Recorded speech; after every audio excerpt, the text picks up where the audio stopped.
इस सीरीज में हम आपको पीएचपी और एजेक्स की हेल्प से CRUD ऑपरेशन बताएंगे। पिछले वीडियो में जो मैंने बताया था वो था पीएचपी और मतलब उसमें एजेक्स नहीं था, पीएचपी और माइस्क्यूएल था। इसमें पीएचपी एजेक्स और माइस्क्यूएल तीनों ही है।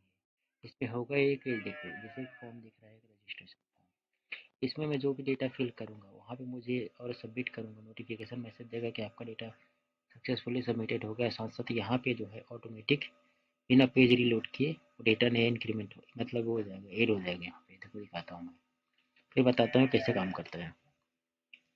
मैं एक ये ले लेता हूँ, एक नया वाला, फिलहाल दो है इसमें, और कोई ईमेल उठा लेता हूँ ये। अब देखना, ये देखो तीसरा आ गया। अगर मैं यहाँ पे कोई चौथा डाल दूँ, सपोज ऐसा कर देता हूँ और यहाँ पे भी कुछ एक्स्ट्रा ऐड कर देता हूँ। एक सेकेंड में इसको रिफ्रेश ही कर लेता हूँ।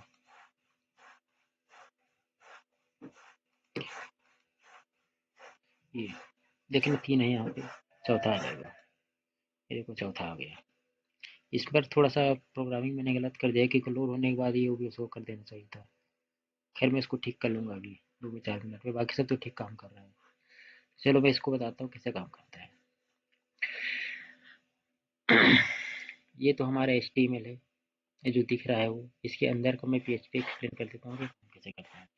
और एजेक्स को, ये हमारा कोड इंसर्ट डॉट PHP है। मैं आप ऐसा करता हूँ, करंट ट्यूटोरियल लिख देता हूँ।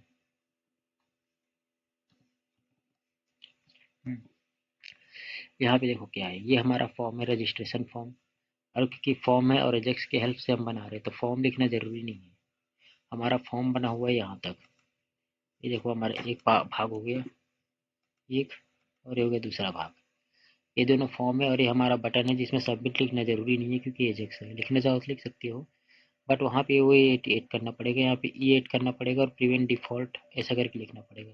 तो मैं उसको झंझट ना करना पड़ेगा सोच के नहीं लिखा। उसके बाद क्या करते हैं,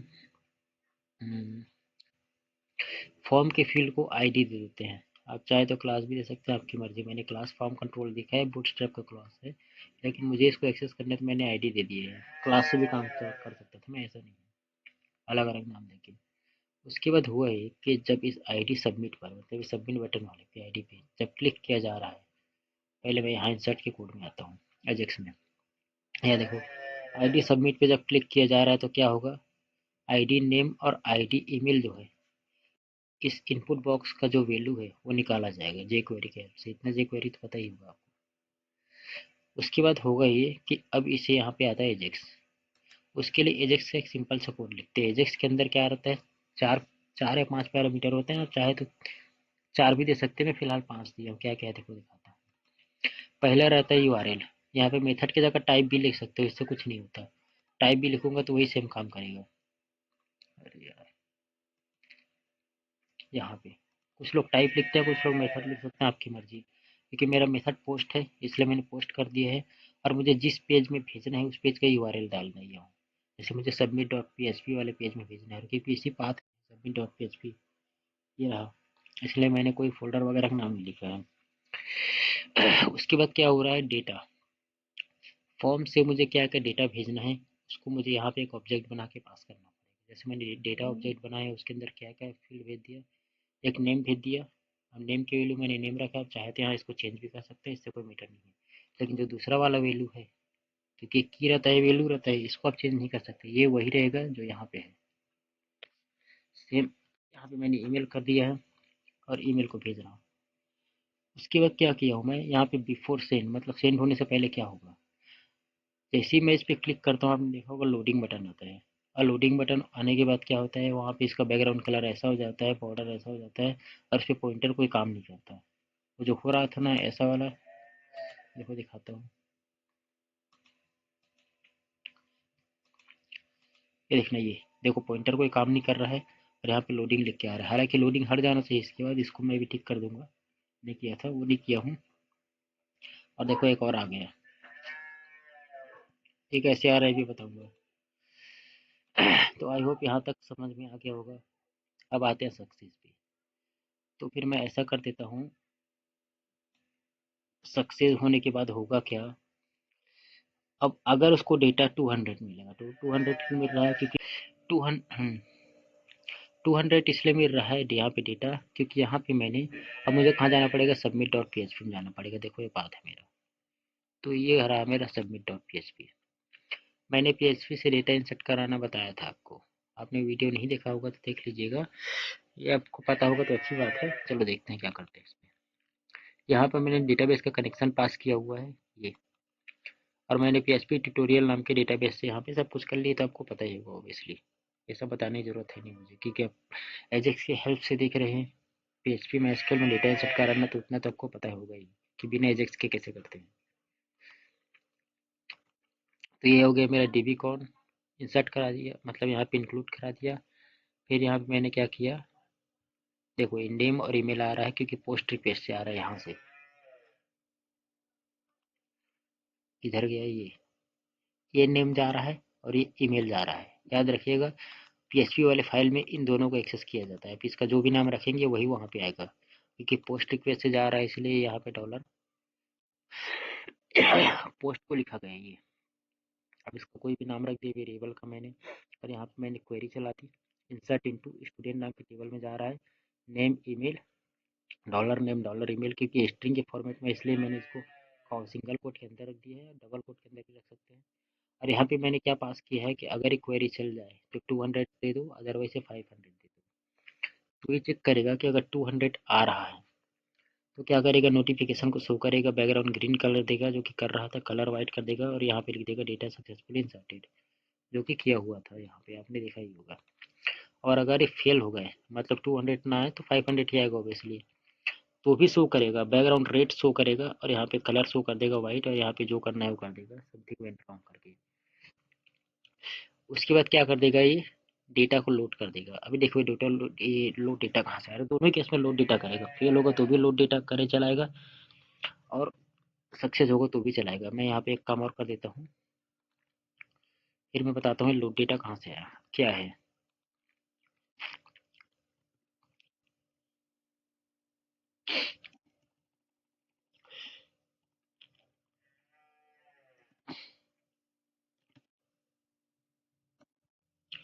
मैं ये चाहता हूँ कि लोडिंग जो लिख के आ रहा है वापस आ जाए सबमिट।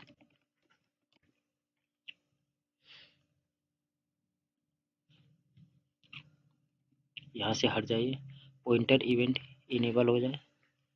उसके बाद क्या होगा, बॉर्डर नन है, खैर इसको रहने दो, बैकग्राउंड कलर इसका वापस से ग्रीन हो जाए, ये इतना हो जाए। अब देखो ये लोड डेटा क्या है, लोड डेटा आएगा यहाँ पे। यहाँ भी मैंने एक फंक्शन डिफाइन किया हुआ है, यहाँ पे मैंने एजेक्स चलाया है, एजेक्स इसलिए चलाया है इसको डेटा को फैच कराने के लिए, ताकि जो भी मैं डेटा एंट्री करूँ उसकी वो यहाँ पे आ जाए ऑटोमेटिक। यहाँ पे क्या हो, जैसे बटन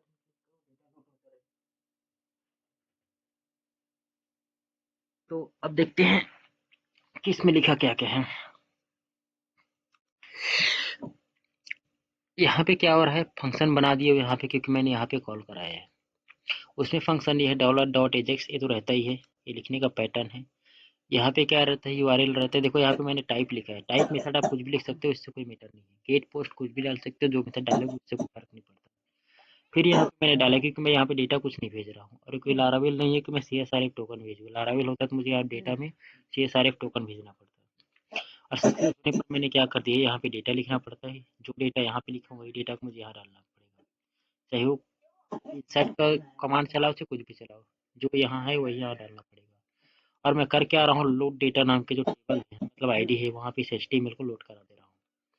अभी देखो कहाँ है ये बना हुआ है यहाँ पे, यहाँ पे एक टेबल बना हुआ है जहाँ नेम ईमेल एक्शन लिखा हुआ है, ये नेम ईमेल एक्शन लिखा हुआ है, यहाँ पे सारे डेटा आते हैं। और इसके इस वाले टी बॉडी पे ये जो कि लोड डेटा है, यहाँ पे मैंने जो भी डेटा उधर से आ रहा है, कहाँ से, फैच डॉट पी से, उसको यहाँ पे क्या कर दिया हूँ, मतलब वहाँ पे दिखा दिया हूँ। ये देखो फैच डॉट पी, यहाँ पे भी वही डीबी कनेक्शन बना हुआ है, और यहाँ पे मैंने फैच का क्वेरी चला दिया है। और यहाँ पे क्या है, ये मेरा सब लेके आ रहे हैं तो आपको पता ही होगा। उसके बाद मैंने यहाँ पे क्या किया, एक टेबल का रो बना दिया, क्योंकि मुझे टेबल तो बना हुआ कि केवल रो को डिस्प्ले कराना है वहाँ पे, और यहाँ पे ये सब चीज़ें पास कर। देखो उसके बाद क्या होगा, यहाँ तक हो गया कंप्लीट। ये सब चीज़ें एचटीएमएल के रूप में यहाँ चला जाएगा, और यहाँ पे ये जो भी यहाँ पे इको कराते हैं यहाँ पे वही पहुँच जाता है इधर की तरफ। कहाँ पे हमारा, जैसे अगर मेरा जीरो रिकॉर्ड है तो इधर की तरफ यहाँ पे डेटा के रूप में जीरो जाएगा। और यहाँ पे देखो मैंने किया क्या है, यहाँ पे थोड़ा सा यहाँ पे इको नहीं लिखा हो, लिखने का तरीका मैं थोड़ा चेंज कर दिया हूँ। और क्या किया हो देखो, ये इफ टैग, ये मेरा इफ पार्ट है यहाँ से लेकर यहाँ तक का। हाँ ये थोड़ा सा अलग कर देता हूँ ताकि थोड़ा अलग दिखे। इफ ब्लॉक के अंदर मैंने किया क्या है, यहाँ इको ना लिख के यहाँ से लेकर इफ ब्लॉक के अंदर मैंने वाइल को चला दिया, जो कि मुझे चलाना पड़ता ही है पीएचपी के अंदर अगर मुझे डेटा निकालना है तो। उसके बाद मैंने यहाँ से पीएचपी को क्लोज कर दिया और यहाँ से पीएचपी को फिर शुरू किया। ऐसा इसलिए किया है क्योंकि अगर ये चीज़ें मैं इको के अंदर भी पास करता था, ये सब लिखता, तो बहुत सारा झंझट हो जाता, क्योंकि बहुत सारा डेटा था। इसलिए मैंने यहाँ पे पीएचपी को बंद ही कर दिया और यहाँ पे पीएचपी को चालू कर दिया, क्योंकि जो कुछ भी रहे एचटीएमएल इको के बीच में रहे, मतलब पीएचपी वाले हिस्से में रहे, एक तरह का इको का ही काम करे, ये कह सकते हो आप। इसके साथ भी ऐसे ही कर सकता था, लेकिन जीरो रिजल्ट बस दिखाना है, बस ऐसे ही करना है सोच के ऐसे ही कर दिया मैं। अब देखो वो क्या रहा है। अभी लोड डेटा कब कब चलेगा, तब जब पेज रीलोड हो जाएगा। जैसे मैंने यहाँ पे पेज को रीलोड कर दिया, देखो फिर भी चल रहा है। अगर मैं इसको यहाँ से हटा दूँ, हटाता नहीं, वैसा करता हूँ कमेंट कर देता हूँ, ये देखो तब ये नहीं दिखेगा, ये देखो। तो इस केस पे चलेगा, समझ में आ गया होगा इसका काम क्या है। इसका काम है डेटा को दिखाना, जब जब ये कॉल होगा तब तब डेटा दिखेगा। उसके बाद ये सक्सेस होने पर ही चलेगा और फेल होने पर भी चलेगा, क्योंकि फेल होने पर वही डेटा आएगा जो है। अगर इसको नहीं करूँगा तो रीलोड ही नहीं होगा, और सक्सेस होने पर एक नया ऐड हो जाएगा। उस तरीके से काम करता है। तो आई होप समझ में आ गया होगा। एक बार और एक दो डेटा और ऐड कर देते हैं। यहाँ पे ऐसा कर देता हूँ, 2 कर देता हूँ। हाँ यहाँ पे देखिएगा मैं ईमेल डाल चुका हूँ, क्योंकि मैंने डेटाबेस के अंदर यहाँ सेट कर दिया है कि जो ईमेल का फील्ड है वो यूनिक होना चाहिए। मैं जानबूझ के उसी ईमेल को फिर से डाल रहा हूँ, अब देखते हैं क्या होता है। ये देखो समथिंग वेंट रॉन्ग आ गया, और ये इसको नहीं लिया है। देखो ये डाला है मैंने 2 करके, ऐसा आया ही नहीं। तो ये पूरा वैलिडेशन यहाँ पे लगा हुआ है।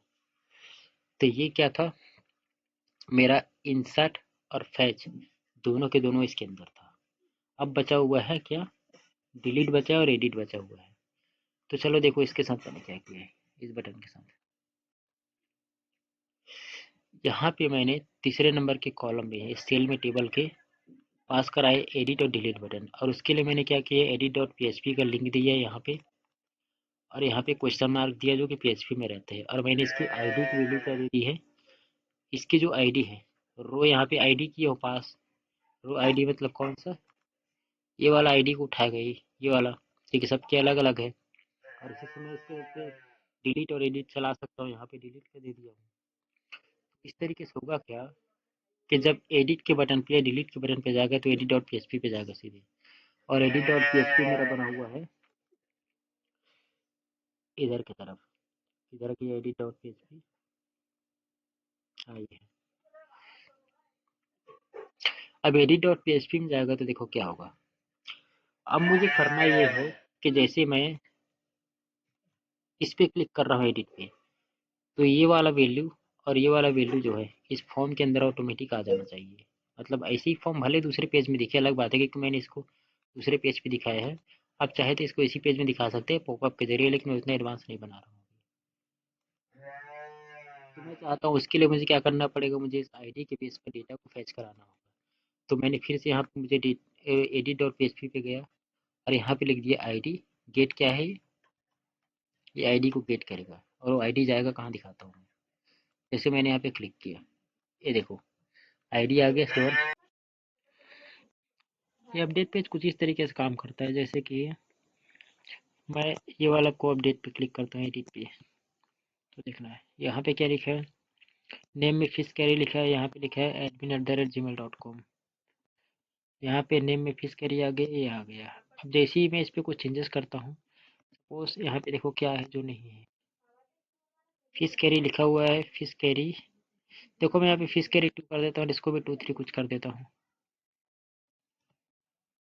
2 2। अब मैं इस पे क्लिक करता हूँ, ये देखो, सॉरी डेटा अपडेटेड लिखा है, लिख के आना चाहिए, मैं इसको चेंज कर दूंगा। खैर मैसेज को इंसर्टेड लिखा है जो, ये देखो रिफ्रेश कर रहा हूँ फिर भी चेंज नहीं हो रहा है, मतलब अपडेट हो गया हमारा। यहाँ पे भी मैं आगे देख लेता हूँ, ये देखो अपडेट हो गया हमारा। इस पे क्लिक करता हूँ, रेडमी वाले पे, लास्ट वाले पे, इसमें भी ऐसे कर देता हूँ, 5 6 कुछ कर देता हूँ, और ऐसा कर देता हूँ यहाँ पे ABC लिख देता हूँ। अब देखना अपडेट, ये हो गया काम मेरा। ये देखो अपडेट हो गया, चेंज नहीं हो रहा है रिफ्रेश करने पर। ये देखो रेडमी लिख के आ रहा है, जैसे मैं रिफ्रेश पे क्लिक करूँगा चेंज हो जाएगा, ये देखो। तो इस तरीके से अपडेट काम करता है मेरा, इसका कोड मैं दिखा देता हूँ। index.php में तो मैं पहले ही दिखा चुका हूँ किधर गया वो। मैं इसको थोड़ा साइज बड़ा कर देता हूँ फॉन्ट का, क्योंकि दिख नहीं रहा होगा। यहाँ पे नहीं है, यहाँ से आ रहा है डेटा submit.php से, यहाँ से भी नहीं आ रहा है, फैच से आ रहा होगा, किधर गया फैच फैच, हाँ ये। यहाँ पे देखो 2 बटन लिख के आ रहा है, यहाँ पे 2 बटन है, एक एडिट है एक डिलीट है, जो कि यहाँ पे एडिट और डिलीट। यहाँ पे क्या पास हुआ है, edit.php के अंदर एक आईडी पास हुआ है ये, जो इस पे क्लिक करने पर और फिर जा रहा है, इसका आईडी पास हुआ है इस बटन का, मतलब इस डेटा का। देखो ये वाला। तो अब यहाँ से क्या किया, अगर मैं इस, मुझे इस 8 को गेट करना है, तो मुझे इस आईडी को गेट रिक्वेस्ट पे डालना होगा। तो मैं क्या करूँगा, edit.php पे जाऊँगा, क्योंकि edit.php पे है। ये रहा मेरा edit.php, ये रहा edit.php, और यहाँ पे गया, देखो इस आईडी को मैंने गेट कर लिया, क्योंकि गेट रिक्वेस्ट से आ रहा है। उसके बाद मैंने क्या किया, अपडेट की क्वेरी लगा दी, मतलब निकालने के लिए कि डेटा का रिकॉर्ड क्या क्या, उसके अंदर क्या क्या वैल्यूज़ है। तो मैंने सबसे पहले फैच किया, फैच में क्या किया, सेलेक्ट स्टार फ्रॉम स्टूडेंट्स के टेबल का नाम है वेयर आईडी इक्वल टू ये आईडी। अब इसने निकाल लिया, निकालने के बाद क्या किया, यहाँ पे वो सब चीज़ें पास कर दी गई, उसको पास करने के बाद ये सब रिकॉर्ड मेरा निकल के आ गया। अब मैंने क्या किया, यहाँ पे एक और चीज़ निकाल के रखा, वो है इनपुट टाइप हिडन, और इस हिडन के अंदर इस आईडी को पास कर दिया। ऐसा मैंने इसलिए किया है क्योंकि जब मैं अपडेट चलाऊंगा ये अपडेट डॉट पी में, तो यहाँ पे देखो वेयर लिखा हुआ है आईडी इक्वल टू आईडी, तो ये आईडी तो मुझे चाहिए ही, और आईडी तब मिलेगा जब मैं यहाँ से भेजूंगा। और भेजने के लिए मैंने इनपुट टाइप हिडन में सेट कर दिया था कि वो दिखाई ना दे मुझे, लेकिन आईडी रही है। अब जैसे ही मैं अपडेट पे क्लिक करूंगा तो होगा क्या, यहाँ पे फिर से एजेक्स चल जाएगा, यहाँ पे वही वही काम होगा जो होता रहेगा, बस एक्स्ट्रा डेटा आ जाएगा, इंसर्ट में जो था वो वहाँ पे एक्स्ट्रा एक आईडी लग जाएगा, और यहाँ पे अपडेट डॉट पी हो जाएगा, बाकी सब वही है जो है। उसके बाद हो गए कि यहाँ पे पहुँच जाएगा, और जैसे ही अपडेट हो जाएगा 200 को रिस्पॉन्स सेंड कर देगा, और यहाँ पे 200 की वजह से वही हो जाएगा, नोटिफिकेशन हमारा शो कर देगा जो अब तक करता आया था। ये देखो, हालांकि मैं इस मैसेज को चेंज कर दूंगा, खैर वो आप भी चेंज कर सकते हो, कोई बड़ी चीज़ नहीं। डेटा इंसर्टेड लिख के आ रहा है, आप इसको अपडेटेड कर सकते हैं। यहाँ तक कंप्लीट हो गया, तो अपडेट में इतना ही है। अब आ जाते हैं डिलीट में। देखो डिलीट में क्या है, वापस मैं फेस डॉट पी पे जाता हूँ। हाँ ये देखो डिलीट डॉट पी पे जा रहा है, और यहाँ पे भी आईडी को पास हो रहा है, तो डिलीट डॉट पी कहाँ है मेरा, सीधे सीधे यहाँ पे आ जाते हैं। अब यहाँ पे क्या कर रहा है, वो आईडी जाएगा, क्योंकि जैसे यहाँ पे अपडेट में आ रहा था, वैसे यहाँ पे भी आईडी आएगा। इस आईडी 8 को पकड़े गए, और आईडी 8 को पकड़ने के बाद क्या करेगा, इसको वहाँ से डिलीट कर देगा। अब डिलीट करने के बाद सीधा पहुँच जाएगा वापस कहाँ, लोकेशन मैंने इंडेक्स डॉट पी सेट कर दिया, देखो दिखाता हूँ मैं। इसको रिफ्रेश कर देता हूँ, देखो मैं लास्ट वाले रेडमी 5 को डिलीट कर रहा हूँ, ये देखो वापस पहुँच गया, डेटा डिलीटेड सक्सेसफुली, और देखो गायब हो गया ये। इसको रिफ्रेश भी कर दूंगा, देखो नहीं दिख रहा है ये। तो आई होप यहाँ तक समझ में आ गया होगा कि किस तरीके से काम करता है हमारा थ्रेड। तो मैं इसका सोर्स कोड आपको डिस्क्रिप्शन पे दूंगा, और एक चीज़ कहूँगा कि अगर आप हमारे चैनल पे नए हैं तो प्लीज़ हमारे चैनल को सब्सक्राइब कर लीजिए, क्योंकि हम आपको पूरा